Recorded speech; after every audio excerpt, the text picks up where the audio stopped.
Hello, my dear students. Welcome to my class. I, Dr. Swati Pandya, welcomes you.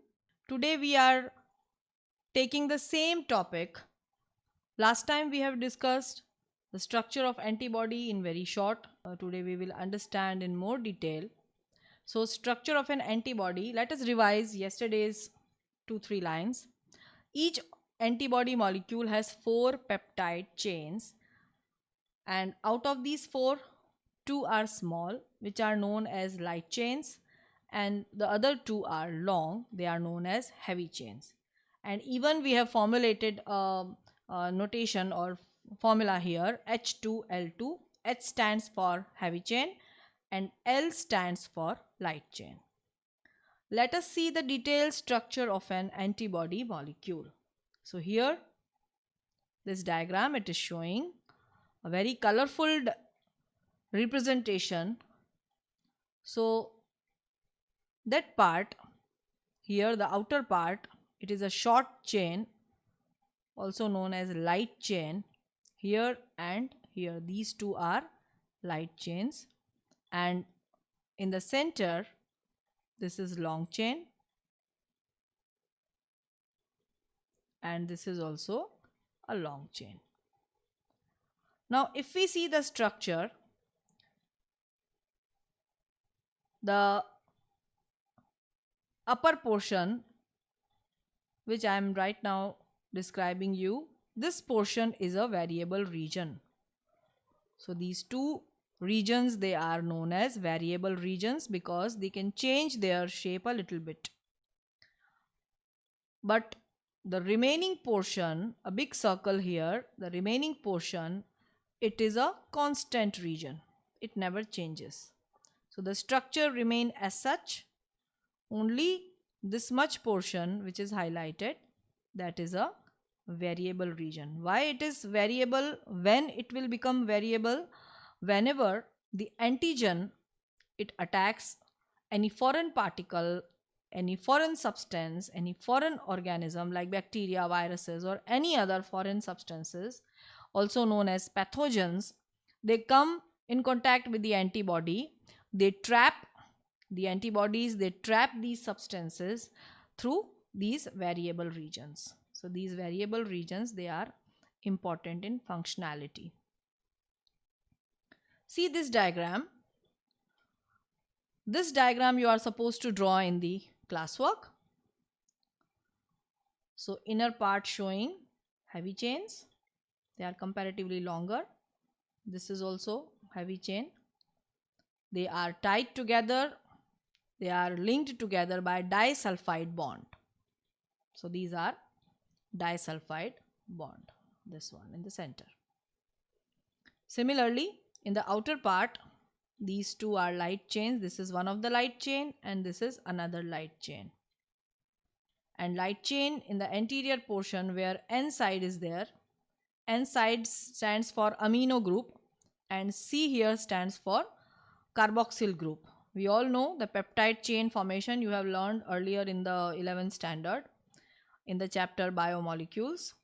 So you all know how the formation of peptide bond or peptide chain it takes place. If you want to revise, you can refer that topic.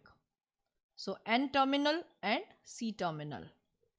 Here also C terminal and N terminal. So here N terminal, it participate in antigen binding site. Here also, so both are having antigen binding site. Then these are variable regions of heavy chains and these are variable regions of light chain. And this whole remaining part, it is constant region. We have seen here. So we can compare both the structure.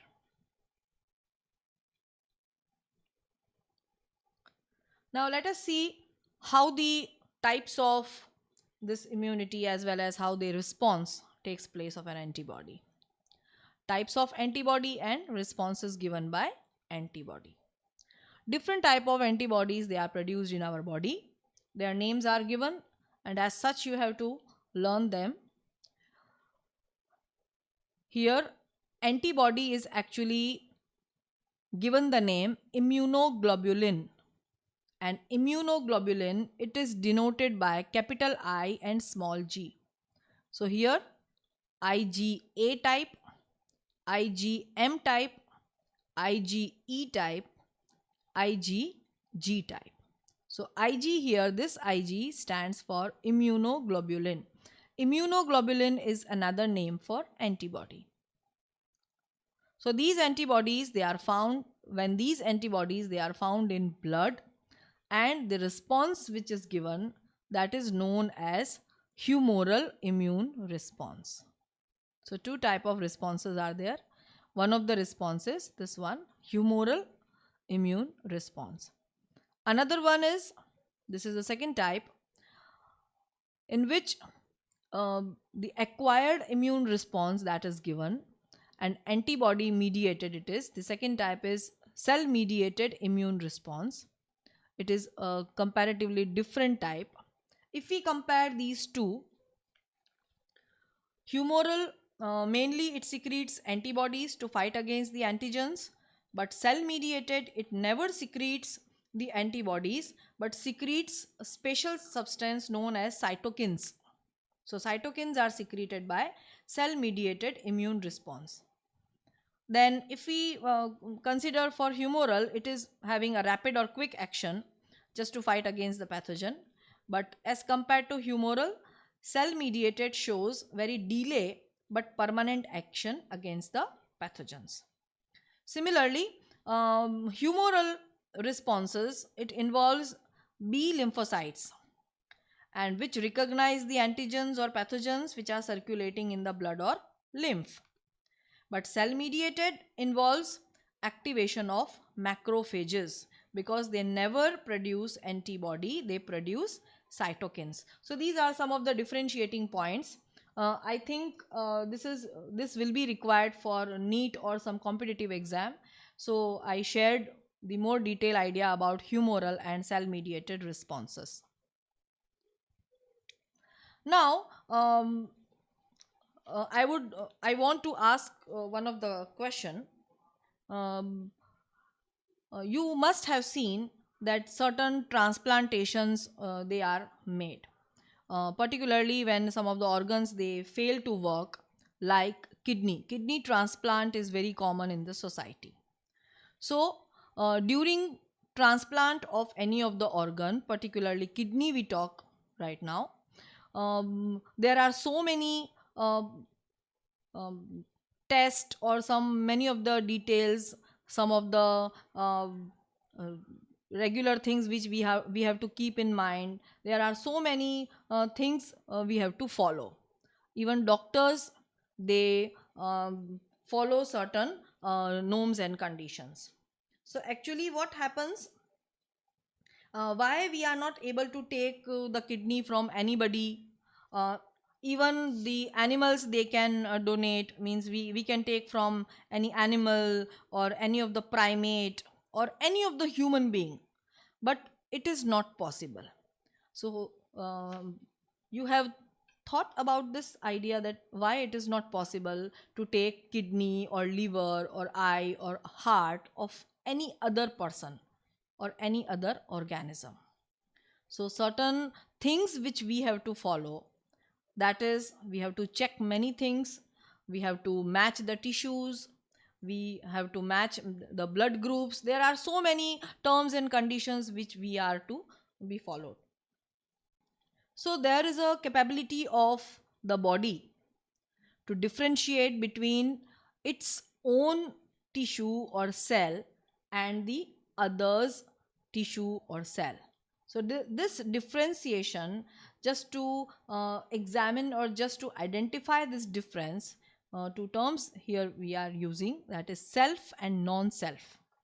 So when the body itself it recognize its own cell, it is known as self, and the other it rejects it. Because of cell mediated immune response, it is possible just for graft rejection. So body never accepts, though it is of a similar type of person or the family member, still the tissues or the organs they are rejected. It is due to cell mediated immune responses. So they are very important to learn, and the body is able to differentiate between self and non self. So for this, certain immunosuppressants they are used for transplantation, and the patient is made very familiar for the other kidney or organ which has transplanted. So students, today we have talked about the structure of antibody and the responses and the types of antibody. Now let us see the related topic, active and passive immunity. I think you must be familiar, um, not in a biological term, but you must be knowing about it. In childhood, many of the children's, they are immunized by certain vaccines. So vaccination is made. So let us discuss in detail about active and passive immunity, how we can define them. Let us see. When a host is exposed to any of the antigen, which may be in the form of living or dead microbes, or any other proteins, antibodies are produced in the host body. So this type of immunity is called active immunity. When antibodies are produced, that means humoral response, right? Just now we have understood. So active immunity is slow and takes time to give its full effective response, and injecting the microbes deliberately during immunization or infectious organism gaining access into body during natural infection induce active immunity. But when we talk about passive immunity, here the ready-made antibodies which are developed outside the body, they are directly injected into the um, person's body so that it can fight against the foreign substances or pathogens. So this is passive immunity.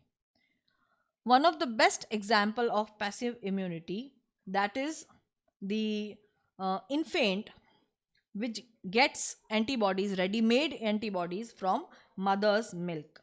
So the mother's milk in initial days which is secreted, that is known as colostrum. So this term you should remember. So this colostrum, it is the yellowish fluid which is secreted by mother during the initial days of lactation, and it has abundant antibodies, particularly of IgA type. IgA type of antibodies are, and it is very much protective for infant in initial days, because its birth, it is a very important event, and its life should remain healthy. So it is antibodies which are secreted, they are helpful for the uh, infant. So we have talked about active and passive immunity. Now let us talk about vaccination and immunization. The principle of immunization or vaccination is based on actually the memory of immune system, recognition. So in vaccination, a preparation of antigenic proteins of the pathogen or the inactivated weakened pathogen are introduced into the body. So antibodies produced in the body against these antigens would neutralize the pathogenic agents during actual infections. So this is one type of passive immunity. The vaccines also generate memory B and T cells which recognize the pathogen quickly on subsequent exposure, and then they can massively produce more and more number, they can produce antibodies. So in this way they give the response. Now certain examples are discussed here. One of the example is tetanus. We need to directly inject the preformed antibodies or antitoxins, which are a preparation containing antibodies to the toxins. So these are injected into the body of the infant. Similarly, even in the case of snake bite, the injection which is given to the patient, it contains preformed antibodies against this snake venom. So in this way, ready-made antibodies, they are injected. So this type of immunization is passive immunization. So, 3 or 4 examples we have discussed related to passive immunization. Lastly, vaccines which are produced by rDNA technology. This rDNA technology you will learn in the few chapters later chapters of biotechnology. So with the help of biotechnology, this rDNA technology is used and it allow a large scale production of these antibodies, hence greater availability for immunization. So it helped the society a lot. For example, hepatitis B vaccine, nowadays it is available in the market and it is produced from the yeast. Yeast is a unicellular fungus. So in this way, the application field is also very scopeful nowadays. So now we end our topic for today, and next session we will take the next part of the chapter. So till then, revise all the things and recall all the things. Do write down in the classwork. We will meet with the next topic soon. Till then, take care. Goodbye, students.